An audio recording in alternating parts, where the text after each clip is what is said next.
এই কয়েকটা দিন যে কিভাবে কেটে গেল একদমই টের পেলাম না। কোথাও বেড়াতে এলে সময়টা কিন্তু খুব তাড়াতাড়ি চলে যায়। আবার যখন বাসায় একা একা থাকি সময়টা একদমই কাটতে চায় না। আসসালামু আলাইকুম সবাইকে, কেমন আছেন সবাই? আলহামদুলিল্লাহ আমরা ভালো আছি। আজকে আমরা ব্যাগ ট্যাগ গুছিয়ে নিয়েছি, কারণ আমরা আজকে রাতেই রওনা দিব ঢাকার উদ্দেশ্যে। তো রাত 12টায় হচ্ছে গাড়ি। তো এখন হচ্ছে আমরা বাড়ি থেকে বের হয়ে যাচ্ছি। আমার ছেলে আর আমার মা আগেই গেটের সামনে দাঁড়িয়ে আছে, আর রায়ানের বাবার জন্য দাঁড়িয়ে আছি। ও এলে তারপরে হচ্ছে আমরা বেরিয়ে পড়ব। ঈদের ছুটিটা আমাদের খুব একটা বেশি থাকে না, যে কয়েকটা দিন থাকে তার মধ্যে শ্বশুর বাড়িতে বেশিরভাগ দিনটা কেটে যায়, আর বাবার বাড়িতে এবার তো 2 দিন ছিলাম, মানে 2 দিন পুরাপুরিও ছিলাম না। তো আজকে রাতেই তো আমরা চলে যাচ্ছি। এখন হচ্ছে আমরা কিন্তু গাড়ির জন্য দাঁড়িয়ে আছি। মনটা ভীষণই খারাপ, কারণ বেশি দিন তো ছিলাম না বাড়িতে, মানে বাসায় চলে যাচ্ছি, আবার কখন আসবো তারও ঠিক নেই।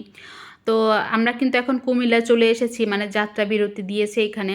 তা আমি আর রাইয়ান হচ্ছে ফ্রেশ ট্রেশ হয়ে মুখে পানি দিয়ে তারপর হচ্ছে এখানে দাঁড়িয়ে আছি। আর মুখের অবস্থা তো 12টা বেজে গেছে, প্রচণ্ড ঘুম চোখে, কিন্তু ঘুমাতে পারছি না, কারণ আমাদের সিটটা পড়েছে একদম পিছনে। তো ওইকে পিছনে সিটে তো আর ঘুমানো যায় না। তো ওকে একটু কফি খাচ্ছিলাম, কফি খেয়ে এখন হচ্ছে বাসে উঠে গেলাম, আর নিয়েছি হচ্ছে বার্গার। তো ছেলে তো খাবে না বার্গার, আমাদের জন্যই বার্গারটা নিয়েছি। তো আমরা খাওয়া দাওয়া করেও নিয়েছি। এখন হচ্ছে গাড়িটা আবার কিন্তু ছেড়ে দিয়েছে, মানে আবার আমাদের যাত্রা শুরু হয়ে গেছে।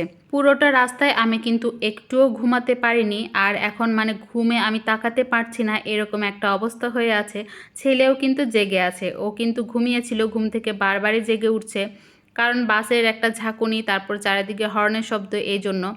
তা আমরা হচ্ছে বাড়িতে আসার পরে, মানে বাসায় আসার পরে ঘুমিয়েছিলাম, মানে আর কোনো কিছুর দিকেই তাকাইনি, সোজা বিছানাটা ঝেড়ে একটু ফ্রেশ হয়ে ঘুমিয়েছিলাম। ঘুমানোর আগেই তরকারিটা ফ্রিজ থেকে বের করেছিলাম, এটা তো রান্না করে রেখে গিয়েছি। আর ফ্রিজে ছিল 1 প্যাকেট দুধ, ওইটাও বের করে নিয়েছি, কারণ সকালে তো নাস্তা খেতে হবে। এখন তো সকাল নেই, এখন হচ্ছে দুপুর 12টা, মানে 12টা বেজে গেছে। রোজার মধ্যে সেমাই আনা হয়েছিল, ওই সেমাইটা আছে, আর 1 প্যাকেট দুধও আছে। ভাবলাম যে আর ঝামেলা কি করব, এই সেমাইটাই নাস্তা করে নিই। তো নাস্তা করে তারপর হচ্ছে একটু ভাত রান্না করে নেব। তো এখন হচ্ছে সেমাইগুলো বাটির মধ্যে ঢেলে নিচ্ছি। একটা প্যাকেটে অল্পই ছিল, ওইটাও ঢেলে নিয়ে আরেকটা প্যাকেট কেটে নিলাম। তো সেমাইগুলো মানে রেডি করে এখন হচ্ছে আমি বাড়ি থেকে যে নারিকেল আনা হয়েছে, একদম ছোট্ট একটা নারকেল, ওইটাকে ভেঙে একটু কুড়িয়ে নেব। মানে নারকেল দিয়ে তো, সেমাইয়ের মধ্যে নারকেল দিলে তো খেতে ভালোই লাগে। তো সেমাইটাকেও রেডি করে নিয়েছি নারকেল আর দুধ দিয়ে। রেডি করে এখন আমরা নাস্তাটা করে নেব। তারপর হচ্ছে ভাতটাও বসিয়ে দিয়েছি, আর এখানে কিন্তু মানে বস্তার মধ্যে করে, মানে বাড়ি থেকে অনেক কিছুই আনা হয়েছে, সেগুলো হচ্ছে এখন খুলবো। তো বড় একটা নারিকেল আনা হয়েছে, এটা হচ্ছে আমার শ্বশুরবাড়ির, মানে ওনাদের গাছের নারিকেল, কেনা না। আর এখানে হচ্ছে আম, ব্যাগ ভর্তি করে আম আনা হয়েছে।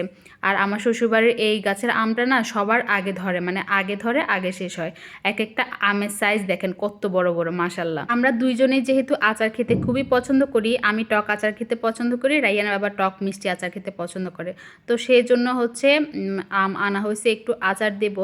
তো এখানে কিন্তু বেশ অনেকখানি আম আছে, বড় বড় আম।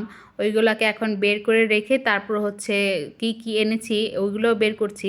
এটার মধ্যে আছে একটু হলুদ, মরিচ, ধনিয়া জিরা গুঁড়া।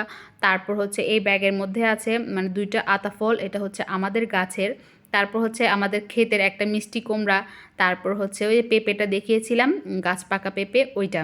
আর বাসায় আসার সাথে সাথে আমি কিছু শাক এনেছিলাম, ওই শাকগুলোকেও ফ্রিজে রেখে দিয়েছি, কারণ নয়তো নষ্ট হয়ে যাবে।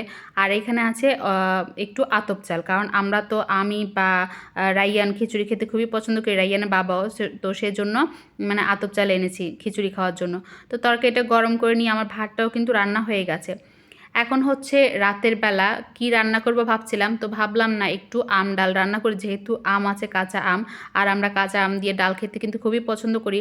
আর ডালটা তো রান্না হয়ে গেছে, এখন একটু বাগার দিয়ে নিচ্ছি, একটু সরিষা আর একটু পেঁয়াজ রসুন দিয়ে ডালটা বাগার দিয়ে দিলাম। তো ডাল বাগার হয়ে গেছে, আলুও সিদ্ধ করে নিয়েছি, আলু ভর্তা করব। আর এখানে হচ্ছে 2টা ডিম ভেজে নিলাম, কারণ ছেলেকেও খাওয়াতে হবে। রাতের বেলা এই শর্টকাট খাবারই খাবো। আর এগুলা দিয়েই কিন্তু খুব ভালো করে খাওয়া হয়, ডিম ভাজা, ডাল, তারপর হচ্ছে আলু ভর্তা।